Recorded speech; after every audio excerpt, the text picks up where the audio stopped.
મને ખબર પડી કે મારી મમ્મીએ મારી પ્રિસ્ક્રિપ્શન દવાઓ ચોરી કરી છે, પણ તેને ફરીથી મેળવવા માટે મારે તેને પોલીસ સમીપ લઈ જવી પડશે. હું 11 વર્ષની છું અને મને ઉનાળા માટે 99 દિવસનો એડ્રોલનો સ્ટોક આપવામાં આવ્યો હતો. થોડા દિવસો પહેલા મેં કે ઘણી બધી દવાઓ ગાયબ હતી. જ્યારે મેં મારી મમ્મીને પૂછ્યું ત્યારે તેણે ન પાડ્યું.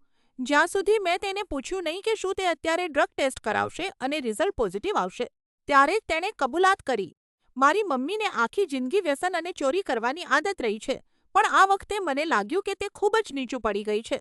અમારી વચ્ચે લાંબી અને ભાવનાત્મક વાતચીત થઈ, જેમાં તેણે પસ્તાવો વ્યક્ત કર્યો અને રિકવરી પ્રોગ્રામમાં જોડાવાનું વચન આપ્યું.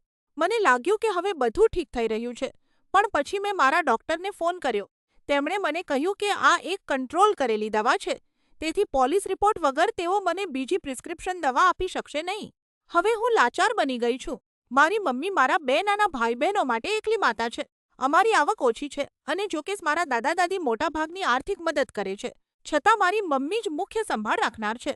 મારો પરિવાર મને કહેતો રહે છે પોતાના લોહી સાથે આવું નથી કરવું જોઈએ, પણ જો હું આ રિપોર્ટ નહીં કરું તો મારી પાસે દવાઓ રહેશે નહીં. જુલાઈથી મારા વિજ્ઞાનના ખૂબ જ અઘરા ક્લાસ શરૂ થવાના છે અને દવાઓ વગર હું ભૂતકાળમાં કોર્સમાં નાપાસ થઈ છું. હું મારા ભાઈ બહેનોની સ્થિરતા અને મારા પોતાના ભવિષ્ય વચ્ચે ફસાયેલી છું.